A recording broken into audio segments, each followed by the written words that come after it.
Hello students, आज हम supreme court अर्थात सर्वोच्च न्यायालय के बारे में अध्ययन करेंगे। पहले हम इसकी ऐतिहासिक पृष्ठभूमि के बारे में जानेंगे, उसके पश्चात वर्तमान सुप्रीम कोर्ट।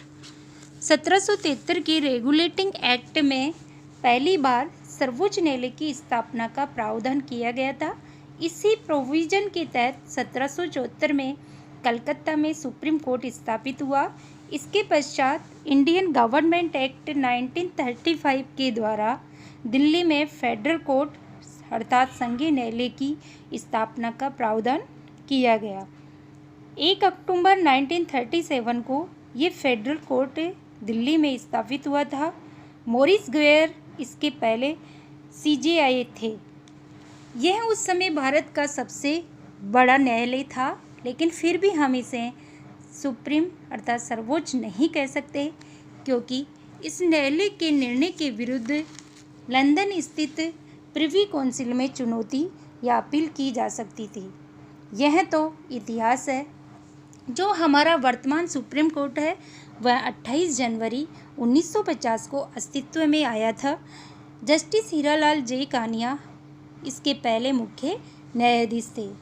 जिस फेडरल कोर्ट की हम बात कर रहे थे उसी के अंतिम मुख्य न्यायाधीश भी जस्टिस हीरालाल जे कानिया थे, और यही कारण था कि भारत के प्रथम राष्ट्रपति डॉक्टर राजेंद्र प्रसाद जी को 26 जनवरी 1950 को जस्टिस हीरालाल जे कानिया जी के द्वारा ही शपथ दिलाई गई थी। कई बार हम कंफ्यूज होते हैं कि जब 28 जनवरी 1950 को हमारा सुप्रीम कोर्ट अस्तित्व में आया तो 26 जनवरी को कैसे जस्टिस हीरालाल जे कानिया के द्वारा शपथ दिलाई गई।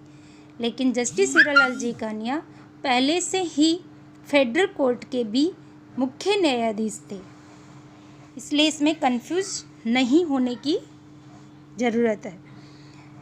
जस्टिस हीरालाल जे कानिया ही भारत के पहले मुख्य न्यायाधीश थे जिनका पद पर रहते हुए निधन हुआ। एक्चुअल में भारत में ऐसे 2 मुख्य न्यायाधीश हैं जिनकी पद पर रहते हुए मृत्यु हुई, जस्टिस हरिलाल जे कानिया और जस्टिस सब्यसाची मुखर्जी। आइए हम देखते हैं कि भारतीय संविधान के आर्टिकल 124 में सुप्रीम कोर्ट का जिक्र है। इसके अनुसार भारत का एक सुप्रीम कोर्ट होगा जिसमें एक मुख्य न्यायाधीश व 7 अन्य न्यायाधीश होंगे। इसी में आगे भी यह लिखा हुआ है कि संसद कानून बना करके समय समय पर न्यायाधीशों की संख्या में वृद्धि कर सकती है। 1986 से 2009 तक इसमें एक मुख्य न्यायाधीश के अलावा 25 अन्य न्यायाधीश होते थे। 2009 में इसमें जजेज की संख्या में बढ़ोतरी करके एक मुख्य न्यायाधीश के अलावा 30 न्यायाधीशों की व्यवस्था की गई, और वर्तमान में एक मुख्य न्यायाधीश के अलावा 33 अन्य जजेज होंगे, यानी मुख्य न्यायाधीश सहित सुप्रीम कोर्ट में 34 जजेज होंगे। लेकिन हमें यह ध्यान रखना है कि आर्टिकल 124 में केवल 1+7 का ही उल्लेख है, क्योंकि ऑर्डिनरी लॉ के द्वारा ही जजेज की संख्या में वृद्धि की जाती है, न कि संविधान में संशोधन के द्वारा। अब हम देखते हैं कि सुप्रीम कोर्ट के जजेज के लिए क्या क्वालिफिकेशन होनी चाहिए, अर्थात सुप्रीम कोर्ट का जज कौन बन सकता है। इसके लिए 2 पॉइंट है। फर्स्ट, वह भारत का नागरिक हो, और सेकंड पॉइंट में 3 कंडीशंस रखी है। 3 कंडीशंस में से किसी भी एक कंडीशन को पूरा करने पर वह सुप्रीम कोर्ट का जज बन सकता है। किसी भी उच्च न्यायालय में फर्स्ट कंडीशन है, किसी भी उच्च न्यायालय में पिछले 5 वर्षों से न्यायाधीश होना चाहिए, या किसी भी हाई कोर्ट में पिछले 10 वर्षों से अधिवक्ता के रूप में कार्य कर रहा हो, या राष्ट्रपति की दृष्टि में कानून का जानकार हो। अब तक भारत के इतिहास में हमने देखा कि जो थर्ड कंडीशन है कि राष्ट्रपति की दृष्टि में पारंगत विधिवेत्ता हो, इसके आधार पर अभी किसी को भी सुप्रीम कोर्ट का जज नहीं बनाया गया है। 98% जजेज हाई कोर्ट से ही सुप्रीम कोर्ट में पहुँचे हैं। Justice SM. सीकरी पहले ऐसे सुप्रीम कोर्ट के न्यायाधीश हैं जो कि अधिवक्ता से न्यायाधीश बने और न केवल न्यायाधीश बने, CJI भी बने, चीफ जस्टिस ऑफ इंडिया। हाल ही में हम देखते हैं कि जस्टिस इंदु मल्होत्रा को भी इसी कोटे से न्यायाधीश बनाया गया है। ये प्रथम महिला न्यायाधीश भी है जो अधिवक्ता से सुप्रीम कोर्ट की जज बनी।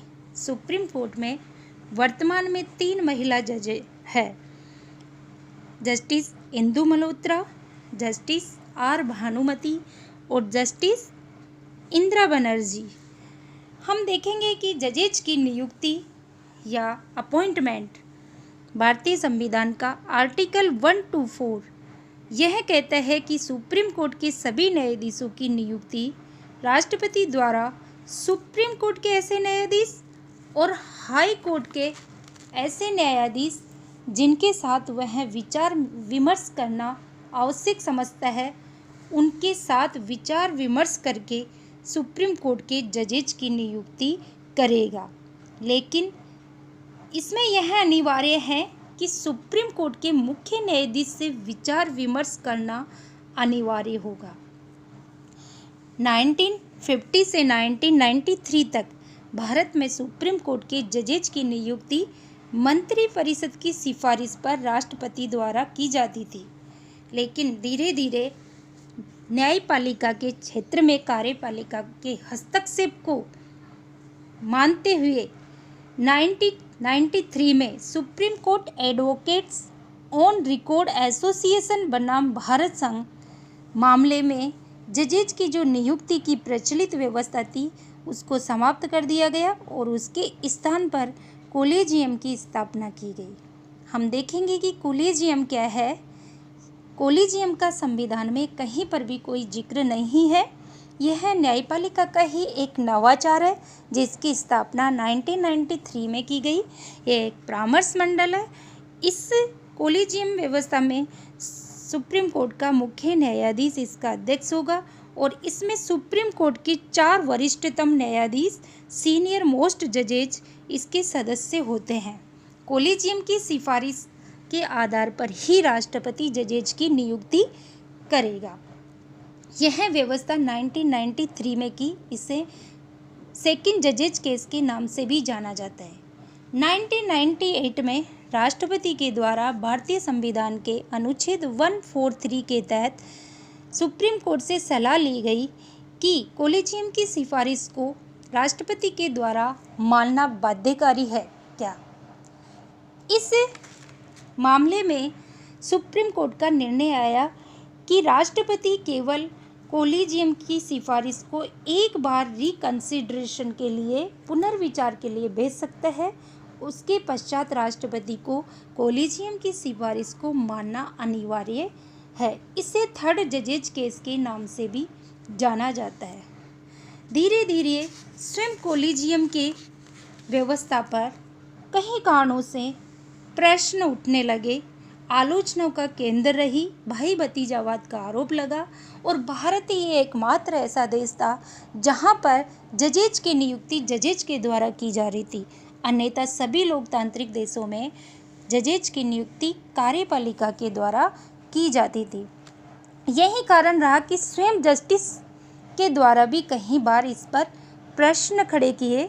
Justice M.N. वेंकटचलैया की अध्यक्षता में 2002 में संविधान समीक्षा आयोग की रिपोर्ट में एक जुडिशियल अपॉइंटमेंट कमीशन की स्थापना का सुझाव दिया गया, लेकिन उस समय उस पर कोई विचार नहीं किया गया। 2014 में जब मोदी जी की सरकार बनी तब भारतीय संविधान में 101वां संविधान संशोधन विधेयक पेश किया गया और यह दोनों सदनों से पारित होने के पश्चात आधे से अधिक राज्यों की विधानसभाओं से अनुमोदन व राष्ट्रपति के हस्ताक्षर के पश्चात 1 जनवरी 2015 को यह 99वें संविधान संशोधन के रूप में लागू हुआ। इस 99वें संविधान संशोधन के द्वारा भारतीय संविधान में कुछ अनुच्छेद जोड़े गए। आर्टिकल 124A आर्टिकल 124B और आर्टिकल 124C। आइए हम देखते हैं कि इनमें क्या प्रावधान रखे गए। आर्टिकल 124 में एनजे की स्थापना का प्रावधान रखा गया। स्थापना की गई कि जजेज की नियुक्ति के लिए एक नेशनल जुडिशियल अपॉइंटमेंट कमीशन की स्थापना की गई, जिसका मुख्य न्यायाधीश अध्यक्ष होंगे। और इसके अलावा इसमें 5 सदस्य थे, जिनमें 2 सुप्रीम कोर्ट के वरिष्ठतम जज और भारत का विधि मंत्री इसका पदेन सदस्य होगा, और 2 प्रबुद्ध नागरिक होंगे, जिनकी नियुक्ति एक कमेटी के द्वारा की जाएगी। उस कमेटी में भारत के प्रधानमंत्री, सुप्रीम कोर्ट के मुख्य न्यायाधीश व विपक्ष के नेता उसके सदस्य होंगे। आर्टिकल 124B में एनजेक यानी नेशनल जुडिशियल अपॉइंटमेंट कमीशन के कार्यों का उल्लेख किया गया, और आर्टिकल 124C में एनजेक के संदर्भ में कानून बनाने का अधिकार संसद को दिया गया। इसे भी न्यायालय में चुनौती दी गई। Supreme advocates on record association बनाम भारत संघ 2015 के मामले में इसे चुनौती दी गई न्यायालय में। JS केहर संविधान पीठ के अध्यक्ष थे, और 16 अक्टूबर 2015 को 99वें संविधान संशोधन अधिनियम को आधारभूत संरचना सेपरेशन ऑफ पावर शक्ति पृथक्करण के सिद्धांत का उल्लंघन के कारण पूरी तरह कंप्लीटली इसे अवैध घोषित कर दिया गया। इसे न्यायपालिका के द्वारा समाप्त कर दिया गया, और इसे 4th जजेज केस के नाम से भी जाना जाता है। इसके बाद पुनः कोलिजियम व्यवस्था को स्थापित कर दिया गया जजेज की नियुक्ति के लिए।